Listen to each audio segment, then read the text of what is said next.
क्या आपको पता है एमटीएस और जो हवलदार की भर्ती निकली है उसमें एमटीएस का काम क्या होता है, और एमटीएस की जो भर्ती है वो किस कैटेगरी के अंदर आती है, और इस नौकरी को जो सबसे ज्यादा आसान है इसको हम किस तरीके से प्राप्त कर सकते हैं, बहुत आसान तरीके से।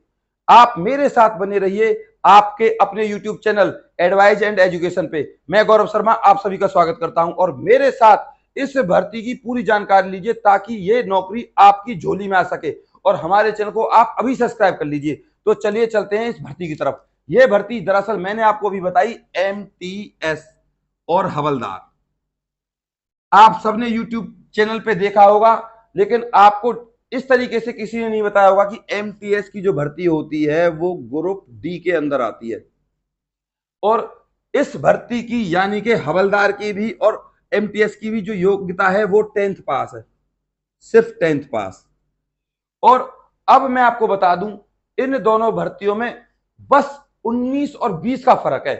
एमटीएस में आपको काम क्या करना पड़ता है, एमटीएस में आपको बिल वगैरह बांटना, एक कुर्सियों को व्यवस्थित तरीके से ऑफिस में रखना, अपने ऑफिस की अच्छे से सफाई रखनी, ठीक है। इससे अलग ऑफिसर द्वारा या अधिकारी द्वारा फाइलों को व्यवस्थित व्यवस्थित तरीके से रखना, ठीक है। ये और बाग वगैरह में जो गार्डन वगैरह होते हैं उनमें पेड़ पौधों का रख रखाव या ख्याल करना। एमटीएस का मतलब होता है मल्टीटास्क, बहुत सारे काम करने, अधिकारियों के दिशा निर्देश द्वारा ये काम होता है, और ये भर्ती ग्रुप डी की होती है, ठीक है। हवलदार की भर्ती में अगर मैं आप अंदाजा भी लगाएं तो हवलदार की भर्ती में जो सिर्फ आपका फिजिकल है, और फिजिकल में भी आपकी वॉकिंग है, कोई खास नहीं है। इससे आप आईडी लगा लीजिए जो हवलदार के काम होंगे वो चलने से संबंधित होंगे, यानी कि नॉर्मल। इसमें इस एमटीएस में और हवलदार में बस 19-20 एज का फर्क है, वो देखिए अब मैं आपको बताता हूं। देखो टोटल मैं आपको बता दूं पद की, इसमें जो एमटीएस में सबसे पहले ये जो जॉब है आपकी केंद्र सरकार की जॉब है, केंद्र सरकार की यानी कि सेंट्रल गवर्नमेंट जॉब है ये, और दोनों ही पोस्ट को ऑल इंडिया के लोग भर सकते हैं, चाहे वो मेल हो चाहे वो फीमेल हो, क्लियर। इससे अलग अब मैं आपसे टोटल पद की बात करूं तो इसमें जो टोटल पोस्ट हैं वो है आपकी भैया 10,000, ठीक है। इससे अलग अब मैं आपको बता दूं इसमें जो एमटीएस की बात करूं, एमटीएस यानी कि ग्रुप डी की पोस्ट, इसके लिए हमको 10th चाहिए जैसा कि मैं आपको बता चुका हूं, और इसके लिए जो आपको एज चाहिए वो चाहिए 18 से 25 साल, प्लस में एससी और एसटी के लिए 5 साल और ओबीसी के लिए 3 साल की छूट है, ठीक है। इससे अलग अब मैं आपको बता दूं इस एमटीएस में एमटीएस प्लस हवलदार जो आपको सैलरी मिलने वाली है इस एमटीएस की, इसमें आपको जो सैलरी मिलेगी लगभग लगभग 36,000 के आसपास, 32,000 से 36,000 के आसपास आपको इसमें सैलरी मिलेगी। अब मैं अगर आपसे एमटीएस हवलदार की बात करूं, क्वालिफिकेशन सेम रहेगी, बस इसमें एज का डिफरेंस आ जाएगा हवलदार वाली में। उसमें हवलदार में आपकी जो एज रहने वाली है वो है 18 से 27 साल, और इसमें एससी और एसटी के लिए 5 साल और ओबीसी के लिए 3 साल की छूट है। ये इस भर्ती का एज का क्राइटेरिया है। इससे अलग अब मैं इस भर्ती की सैलरी की बात करूं आपसे। देखो सैलरी है इसकी 40,000 के समथिंग, ये आपको इन हैंड मिलेगी। ये दरअसल अगर आपसे बात करूं तो ये ग्रुप सी की कैटेगरी में आती है हवलदार की जॉब, और एमटीएस की आती है आपकी ग्रुप डी की जॉब, और ये जो पद हैं आपके प्लस में हैं, यानी कि 10,000 से ऊपर भी बढ़ सकते हैं, और आप चाहे तो साइट पर जाकर देख सकते हैं। दरअसल इस पूरी भर्ती का नोटिफिकेशन में इस टेलीग्राम ग्रुप पर @ADVISC एडवाइस 44 इस पर डाल दूंगा, और इस भर्ती में आप पीएच यानी कि हैंडीकैप डिपार्टमेंट के लोग भी फॉर्म भर सकते हैं, जो लोग हैंडीकैप हैं, ठीक है। फिर दोबारा बता दूं मैं आपको।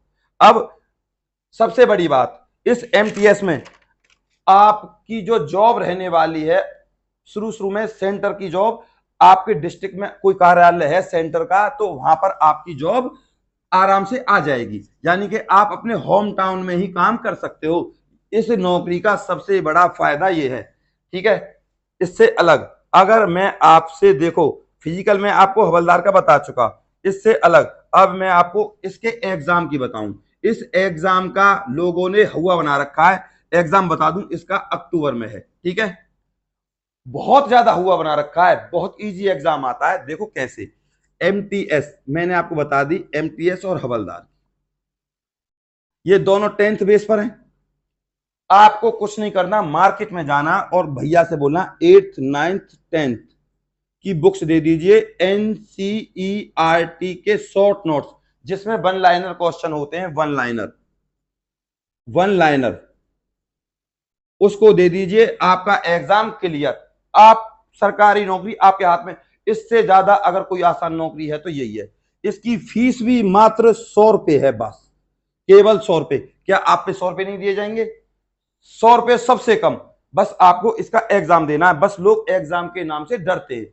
और ये जॉब आसान है, आपको पता ही है, मैंने आपको बता दिया। जैसे कि अब मैं बता देता हूं आपको आपका सिलेबस में अगर मैं आपको बात करूं पेपर फर्स्ट की, पेपर फर्स्ट ये सिर्फ आपका क्वालिफाइंग पेपर है, सिर्फ आपको पास करना है, ये क्वालिफाइंग पेपर है। इसमें आपको बता दूं, देखो मैथ 20 नंबर, रीजनिंग 20 नंबर, ये है इस भर्ती का प्रोसीजर। और टोटल हो गए 40। एक क्वेश्चन के कीमत है, यानी कि एक क्वेश्चन की जो कीमत है वो है आपकी 3 मार्क्स, यानी कि 120 सॉरी 120। अब इस 120 में से आपको देखो जनरल, सीधी सीधी बता देता हूं, जनरल को लेने 36 नंबर, ओबीसी को लेने हैं इस भर्ती के लिए 30 नंबर, और एससी और एसटी को लेने इस भर्ती के लिए 24 नंबर। क्या आप इतने भी योग्य नहीं हो कि इस भर्ती के लिए 36, 30, 24 नंबर भी ले सकें? कितने नंबर में से? 120 नंबर में से। 1/3 की नेगेटिव मार्किंग है, जिसका हुआ बना रखा है। आप लोग डरते हो, आपको कुछ नहीं करना, सिर्फ आपको दोबारा बता रहा हूं 8th 9th 10th की एनसीईआरटी की मैथ, या आप एक काम करिए यूट्यूब पर सिर्फ आपको ये टाइप करना है 8th 9th 10th तक का बेसिक मैथ, अपने आप वीडियोज आ जाएंगे, आराम से उनको सॉल्व करते रहिए। ऐसे रीजनिंग का भी आ जाएगा, ठीक है। रीजनिंग की तो बस प्रैक्टिस है, और ज्यादा हवाबाजी वाला पेपर आता नहीं है, सिर्फ 10th तक का लेवल है, 10th से नीचे तक का ही, ठीक है। 8th 9th 10th तो इनको आप आराम से क्लियर कर लोगे। इसके बाद अब मैं आपको बात करूं तो दूसरे पेपर की, यानी कि सेकंड पेपर की। अगर आपका पेपर फर्स्ट क्लियर हो जाता है तभी आप सेकंड पेपर दे के आओगे, ये आपका क्वालिफाइंग पेपर है। इसके बाद अगर मैं दूसरे पेपर की बात करूं, बहुत ज्यादा इंपॉर्टेंट है। इसमें आपकी इंग्लिश आएगी 25 मार्क्स की, और इसमें जीके और सीए यानी कि करंट अफेयर 25 मार्क्स, टोटल कितने हो गए? 50। और अब मैं अगर आपसे काउंट करूं तो 3, वही प्रोसीजर रहेगा, 150 क्वेश्चन है, ठीक। इसमें से आपकी मेरिट बनेगी, इसी से आपके परसेंटेज है, इससे आपका कोई लेना देना नहीं है, ठीक है भैया। इस 150 नंबर में आपको जितने हो सके उतने नंबर लेने हैं, ठीक है। अब आपको बता दूं इन दोनों में ही 1/3 नेगेटिव, 1/3 नेगेटिव, ठीक है। इससे डरने की कोई जरूरत नहीं है। वो कैसे? इंग्लिश के लिए आप नीतू मैम और ब्लैक बुक लिख सकते हो, synonym, antonym, word meanings, tense, article, ये चीजें पूछी जाती हैं। इनकी क्लास आप ऑनलाइन किसी अच्छे यूट्यूब चैनल से देख सकते हो, ठीक है। आर्टिकल, नरेशन वगैरह ये बेसिक चीजें आती हैं। इससे अलग जीके और सीए, जीके के लिए करंट पब्लिकेशन की और लूसेंट बुक ले लीजिए, ठीक है, जीके के लिए। और एसएससी की एक बुक ले लीजिए, एसएससी जीके। इससे अलग करंट अफेयर के लिए आप सीपीडी की ले लीजिए, सीपीडी की, ठीक है ये। और अब मैं आपको बता दूं, अगर जीके की आपको बुक लेनी है तो फिर दोबारा से बोलूं, 8th 9th 10th इसके शॉर्ट्स नोट आते हैं, आप जीके के उनको ले लीजिए, इससे आपका क्लियर हो जाएगा 8th 9th 10th। और करंट पब्लिकेशन की या लूसेंट की ले लोगे तो मसला ही खत्म हो जाएगा सारी बातों का। तो आई होप आप अच्छे से समझ गए होंगे।